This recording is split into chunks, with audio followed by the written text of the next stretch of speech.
Yo, welcome back to an episode of the pod, everyone. We're going to give you a quick synopsis of what we saw this weekend. Top 25 review, some coaches on the hot seat, some coaches getting let go. Maybe our top 5 teams, Heisman favorites, top performances from the weekend, and look ahead to next week. Tyler, you want to kick us off? Yeah, since we talk about coaches, I want to give a shout out for UCLA for finally letting go Deshaun Foster. He did not deserve the job to begin with. They were trying to keep it in the coaching staff. But now you have a chance to take the whole season, look for the right person for the job. And if I could suggest someone, I suggest either going for Jimbo Fisher, if he still wants to coach, or I suggest you going for Temple's head coach, who has turned that program around. That's just my two suggestions right now, but more to come as the season goes on. Please do not go out to Billy Napier. Please don't. I got a suggestion. How about Joe Brady? Joe Brady's not going to lead that Bills offense. To be a head coach? Not at the collegiate level. I think he's big time now. He's gonna have some NFL interviews. How about this one?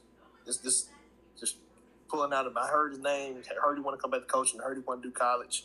But Chuck. Who? John Gruden.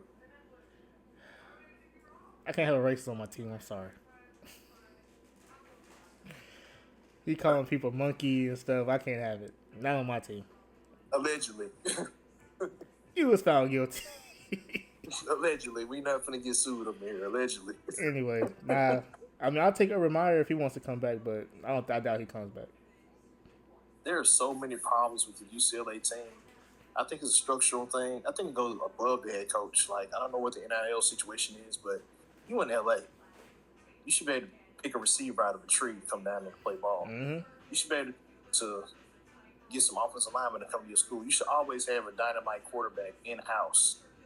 You shouldn't have to go across country to find somebody. They had 2 decommits today. An offensive lineman, 4-star, and a defensive lineman, 4-star.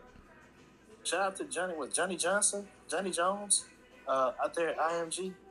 So guess who already gave him a call?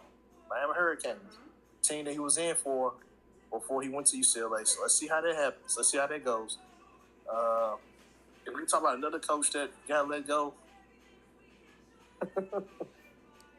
oh man, I don't know what happened to Virginia Tech. You was howling that team though. I was, man. I was like, this is gonna be the year. I don't understand what happened. Wheels fell off. Guy couldn't 0-3 to start the season. Never saw lost to Old Dominion. That was nailed in the car. I knew when I saw that final score, he wasn't gonna make it to Monday. Quick thought, so you think he'll take that job? Who would want that job?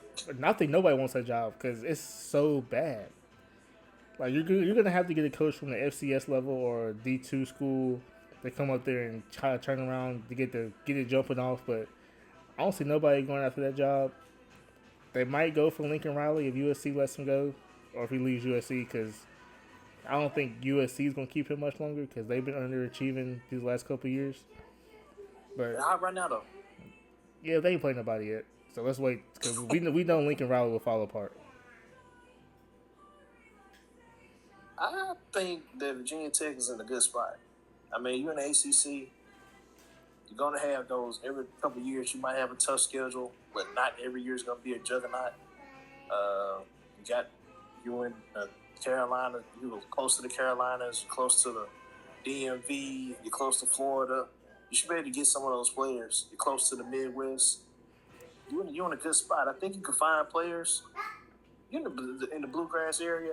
They in a good spot, Marcus, but keep in mind that they're still around Duke, North Carolina, Clemson. They're still around those teams too, though. If I'm them, I'm going to find me an offensive coordinator to come run that team. I'm going to go get me an OC at a high-powered offense right now.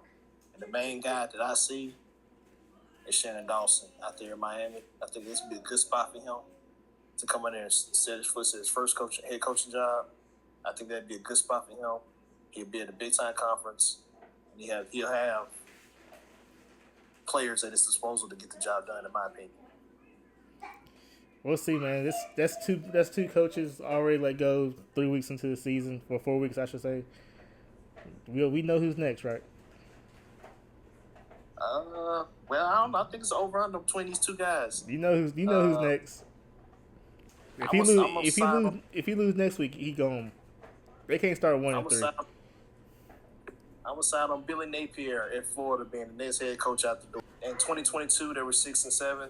2023, they were 5-7. 2024, they were 9-4. And then this year, they're coming out the gates real slow at a 1-2 record. Heading into this week against the Miami Hurricanes, number 4 team in the nation.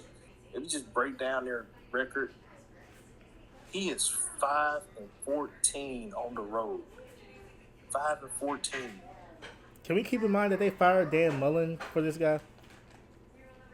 Dan Mullen overall better record than this guy. He is 4-13 against ranked opponents.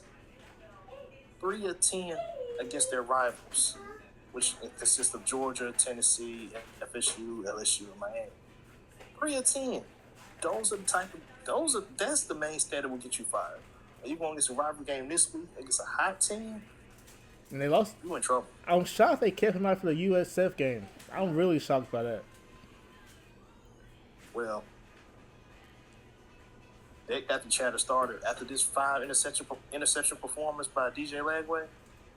And you said Lagway's still one of the best quarterbacks in the country, that was all coaching. You just dug your own grave. Yeah, I don't believe in throwing players under the bus, but at a certain point, you gotta throw a player under the bus. The coach, you just took responsibility for a 5 interception game. You didn't pull the guy. And why didn't you save him by just taking him out the game, just play him next week? No idea. Because if he's fired, Lagway could leave. Yeah, I'm calling it right now. I don't think he makes it. I don't think he makes it at the month of September. I mean, if he loses to Miami badly, I'm not gonna say like a 3-point loss, but if he gets his butt beat, he's gone. I think he got blew out by Miami. Because the fans talking, man. The fans are talking. This is a rivalry game, September 20th at Miami, number 4 team in the nation. Game day will be there. If you lose that game, you don't make it to the next game. They got Miami, then they got a bye. Then they got versus number 8 Texas. And they're not beating Texas. I don't see you getting no farther. Even with a struggling quarterback in this situation, I don't see you getting past that one either. Is Art struggling, or is the team? There's just no talent around him right now?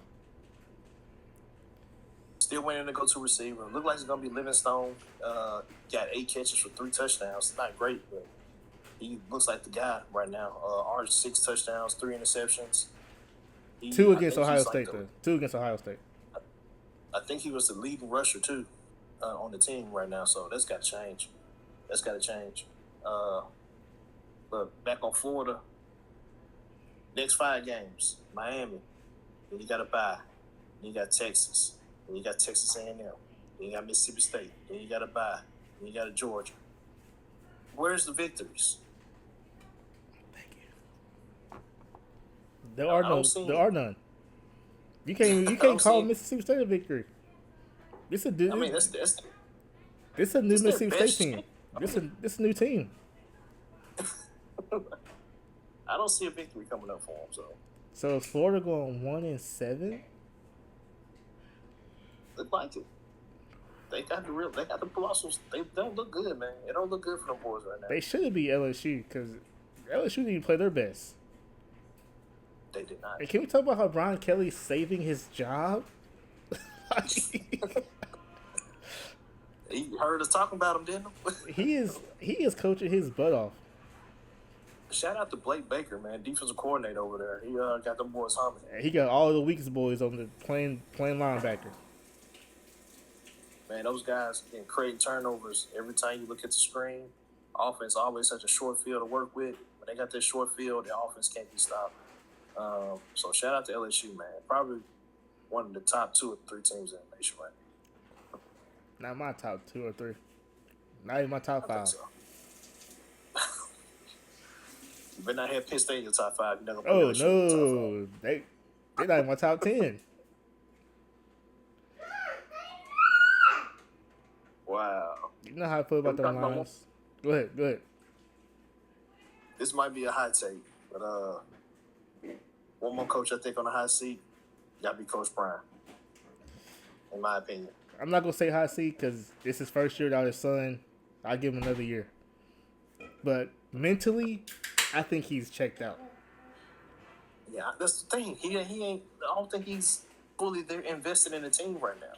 And You can he tell should have took the year off. this team is getting gashed up the middle. Every play it seems like 2 games so far they've given up 200-yard rushing. Maybe, probably 3. I don't know what they did in the win, but I know in the loss they gave it 200 plus rushing yards in both those games. Well, let me say this, Marcus. Did either one of us pick them to win against Georgia Tech or Houston? I picked them to beat Houston. Oh yeah, you did. You did. I did not. I did pick Georgia. I knew what he was working with, and they didn't look good. But I just assumed though they could beat this Houston team that's moving up. I feel that they can get this thing. Nope. This was gonna be to get them back on track. Switching the quarterback to Ryan Schnapp. I thought, okay, this is it.